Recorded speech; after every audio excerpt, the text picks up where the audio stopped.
আমি এই মঞ্চে দাঁড়িয়ে আপনাদের রুইয়ার কয়েকজন বিশিষ্ট ব্যক্তিবর্গের কথা স্মরণ করতে চাই, যারা এই রুইয়ার জন্য অনেক কাজ করেছে, অতীতে করেছে, তারা এখন আমাদের মাঝে নাই।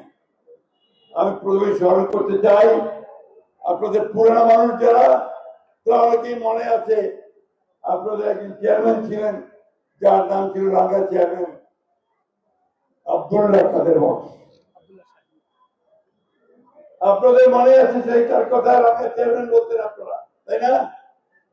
আপনাদের মনে আছে নুরুল ইসলাম সাহেবের কথা, এই যে আমাদের রামনাতে মনে আছে কি? ফজলুল করিম সাহেবের ভাই। আপনাদের মনে আছে ফজলুল করিম সাহেবকে, আমাদের সাবেক এমপি ছিলেন, যুদ্ধের সময় তিনি এমপি ছিলেন আমাদের, তাই না? আপনাদের নিশ্চয়ই বাবু কিছুদিন আগে মারা গেলেন। প্রত্যেকেরই আমাদের আমাদেরকে স্বীকার করতে হবে। আমি স্বীকার করতে চাই পার্টির কথা।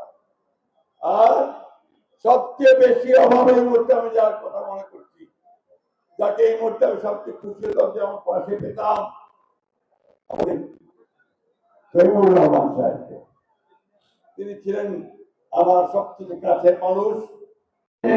যেদিন আমাদের রুইয়াবাসীর একটা আকাঙ্ক্ষা পূরণ হতে চলেছে, তাদের স্বপ্ন পূরণ হতে চলেছে, সেই স্বপ্ন পূরণের দিন, এবং আমাদের এখানে আমরা তাদেরকে পাশে পাচ্ছি না। আর একজনকে আমি বারবার স্মরণ করি, যাকে আমরা আমাদের পাশে পেয়েছি সব সময়, আমাদের নেতা জনাব মোস্তফা কামাল সাহেব।